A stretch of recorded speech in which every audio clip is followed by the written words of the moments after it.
Overnight, a police report was released detailing a 2017 sexual assault allegation against Fox host Pete Hegseth. It comes down as Hegseth arrives here today to meet with the Republican senators who will decide whether or not to confirm him.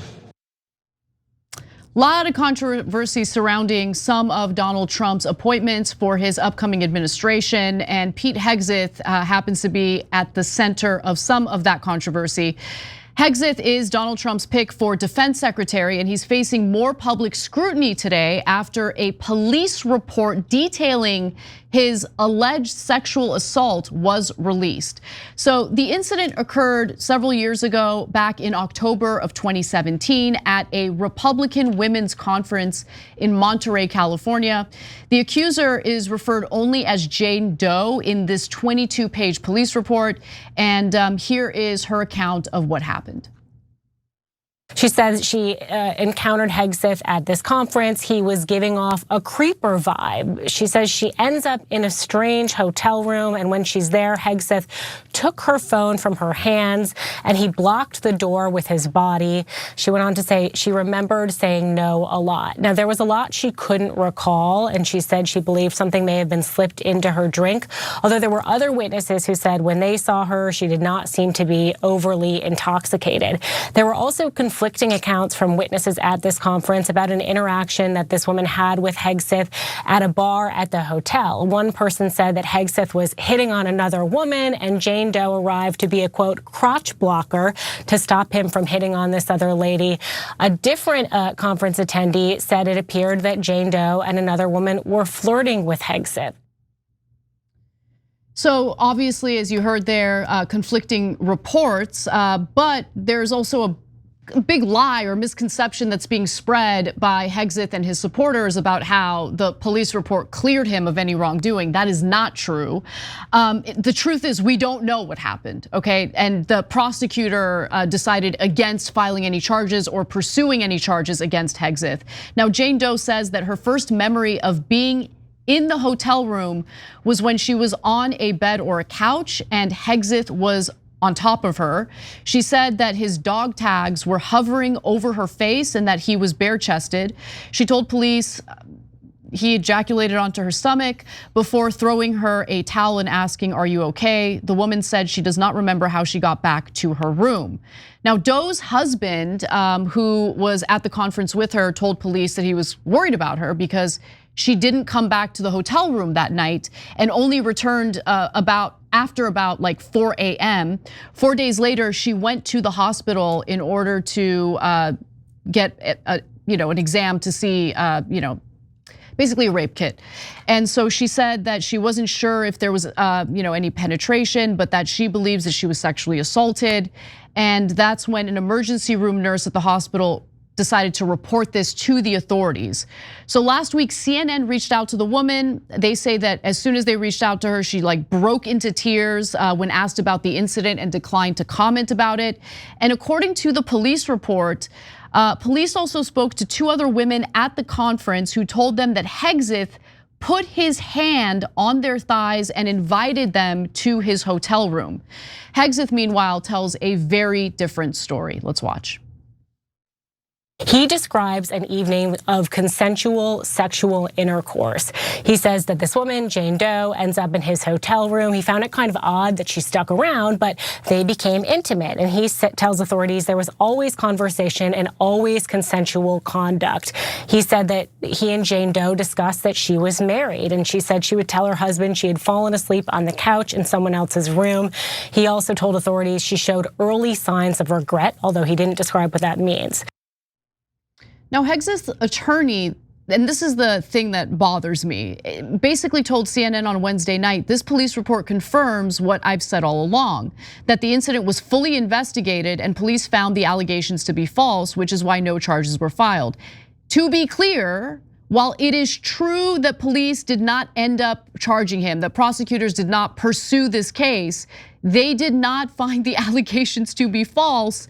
They just the prosecutor might have decided there isn't enough evidence to pursue this case. This happens literally all the time. It doesn't necessarily mean that sexual misconduct did not happen. But what this does mean is we don't know. this hasn't been fully investigated. There wasn't any type of trial or any real robust investigation into these allegations. Yeah, I hate this story, and I'll tell you why. So first, we have no idea what happened, but the two different camps are absolutely positive. Looking at the same evidence or no evidence, every Republican is absolutely convinced he didn't do it. Every Democrat seems to be convinced that he did do it. Really? We all conveniently fall, we all analyze the evidence fairly impartially. And it just so happened that all the Democrats believe that he did do it and all the Republicans happen to believe that he did. Come on. So everyone is biased and it drives me crazy. So when you look at the evidence, it's impossible to tell. Yeah. So on the one hand, she says he might have slipped me a drug. If he did, oh my God, then I hate him and it's awful. It's and then that's rape, right?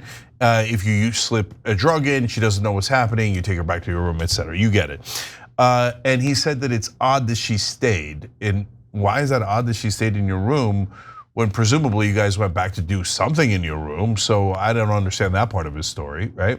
On the other hand, the witnesses largely back him up. They say that he was actually very drunk, but that she appeared to be coherent. A couple of witnesses said that. Didn't seem too drunk, had one glass of champagne and a little bit of vodka is what they saw. But on the other hand, they might not have seen if he slipped something in her drink, right? But they say that she appeared to be coherent. One witness says that she was flirting with him rather than the other way around. He says that she's got a husband, and so she wanted to, she felt bad, so she had to tell her husband a story, and she told this story. How the hell are we supposed to know? None of us were there. I have no idea what happened there. Is it possible that she, felt guilty about it and then said this? It's possible, and he's famous, so that's another thing that's a factor. Is it possible that he's a giant jerk and did this? Also very possible. But if he did do it and he gets away with it, it's disgusting and heartbreaking. If he didn't do it and it really was consensual, then as much as I deeply dislike Pete Hegseth, it's super unfair. It's unfair, yeah. No, I agree. But I also hate these stories because we are not equipped with enough information to adjudicate what really happened. And so part of me feels gross even talking about the story on the chance that it might not be true, right? That the allegations might not be true. But then part of me feels gross for not talking about the story, not covering the story, if the allegations might actually be true, but we have no way of knowing. Yeah, and guys, sometimes it's pretty obvious from the public evidence. Like on the one hand, Harvey Weinstein was super obvious. I mean, there was overwhelming witness testimony, etc. And I would argue that Aziz Ansari was pretty obvious. It was, yeah. That he didn't do anything wrong. Although at the time, a lot of people were furious at things I still don't understand what they were furious at, right? So there's some cases where you go, it's pretty clear, right? And this case is not at all clear. So I have no idea what happened. And if anybody's telling you that they know for sure, they're wrong. They definitely don't know for sure. So now we're left with, I don't know, what do you make of that? I mean, look, I don't want him to be defense secretary because he's got no business in that role. And his only qualification is that he's gonna do whatever Donald Trump demands of him, including maybe using the military inside the United States against not only undocumented immigrants, but potentially what he considers domestic enemies.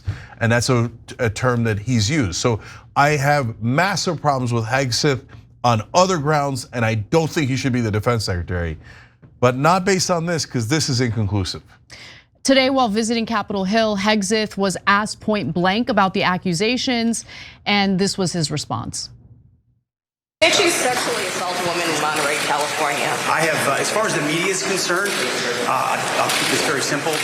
The matter was fully investigated, and I was completely cleared, and that's where I'm gonna leave it. Thank you very much. Okay, so again, the police report doesn't necessarily clear him of anything, but it does detail what the allegations are, what the witnesses said, and the prosecutor did not pursue charges against him. But I also want to note one other thing. So he entered a settlement with the woman, right? And so he's getting some heat for that. His attorney has acknowledged that Hegseth later entered into a settlement agreement with his accuser that included an undisclosed monetary payment and a confidentiality clause. Though Hegseth insisted the encounter was consensual, the lawyer said he was fearful that the woman was poised to make an allegation against him during the Me Too movement that might have cost him his job at Fox as a host. And so it's actually very common during these monetary settlements to have the individual accepting the settlement to sign, a non-disclosure or confidentiality clause. So it's really not that out of the ordinary, but I'm curious what you think about that. Yeah, there's no way of knowing. There is a way of knowing, but you'd have to know the sum. So if the sum is, let's say, a couple of $1 million, that means he definitely did it. Because that means they had so much evidence they were going to get him and he had to pay it. If the sum is like 50,000, that means he didn't do it. And they had almost no evidence and he's doing that payment to make the case go away so he doesn't lose his job. So that's usually how you can tell. And the lawyers argue over the leverage before they reach a settlement. So if the number is really low, that means almost certainly the person didn't do it and it's a nuisance lawsuit. But there's no way to get rid of a nuisance lawsuit unless it becomes like a giant public spectacle or you pay a small amount to get rid of it. But we don't know. We have no idea if it was $1 million or $25,000. Yeah, and look, the confirmation hearing for Hegseth is it's gonna focus on this. It's gonna be like Brett Kavanaugh 2.0 in a way. So I don't know what will be adjudicated through that, but. What I would want it to focus on is, who do you think are quote unquote domestic enemies? And would you use the military against them? Would you use the military in American streets? So that's the most, please, can anyone in DC focus on things that are relevant, right? And so I'm not saying that if he actually did the sexual assault that it isn't relevant. It would definitely be relevant, but we don't know. And there's almost no way of knowing. Okay, so they say settlement. On the other hand, the cops did look into it. It's in Monterey, California. So, and it's not like it's in deep red Alabama. On the other hand, Monterey, California has a lot of rich people and maybe they wanted to brush it under the rug. I don't know, but the cops did not press charges. So that's also very, very relevant, right? So there's 1,000 excellent reasons to oppose Hegseth. Let's not, and here's the main thing that I ask of Democratic senators. You wanna ask questions about this? No problem. You wanna ask how much was the settlement? No, that could be, that could tell us something, no problem, right? But can you please also ask him real questions about the Defense Department and what he would do in the Defense Department? I mean, they talked about Trump using the military against American citizens prior to the election. They made a big deal about that. That's right. So they should ask about it. That should be, one of their top priorities in the confirmation hearing. So we'll see what happens. But by the way, I mean, Trump himself has confirmed that that's what he intends to do. So. Hey, thanks for watching that video. We really appreciate it, guys. And we appreciate it if you become members because that allows us to be independent, honest, progressive, all the things that you don't get from corporate media. And all of that is because of you guys. Hit the join button below and become one of us, become a young Turk.